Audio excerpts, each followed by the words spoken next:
Hi guys, it's me, Mama Lads!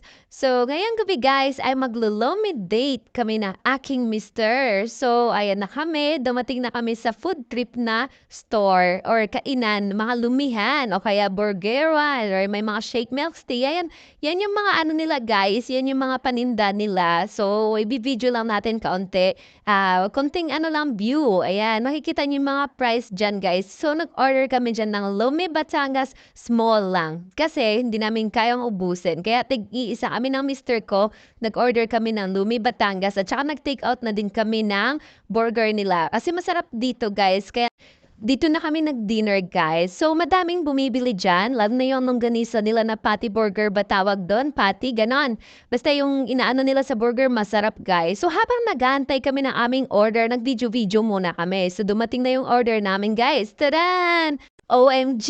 Nung dumating talaga tong order namin guys, grabe parang gusto ko nang kainin kaagad. So, binidyoan ko muna syempre for the vlog. Syempre may pakailangan ko, may pa-upload pa ako sa stream ads ko eh, 'di ba? Pang content lang, ganon. So, ayan, binidyoan ko siya guys. Grabe, sarap na sarap ako sa amoy niya guys.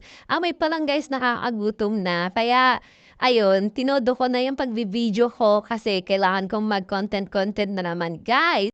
Sa halagang 40 pesos, guys, makakatikim na kayo ng lomi kung nagki-crave kayo dyan. Tara guys, let's eat! So, naglagay ako dyan ng kalamansi guys. Gabi, matagal na din kasi ako hindi nakakain ng lomi. Kaya, sinubukan ulit namin ng aking mister na kumain dyan. So, kung gusto niyong pumunta guys, malayo po yan. Sa Calamba, Laguna pa yan guys. Pero okay lang kung gusto niyong pumunta at mag-explore ng mga kainan guys. Isa yan sa pinupuntahan ng mga gutom katulad namin. So, ayan guys, paroon nyo kami guys. Tara!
So yun guys, nagutom din ba kayo? So thank you so much for watching guys. Hanggang dito na lang. See you again!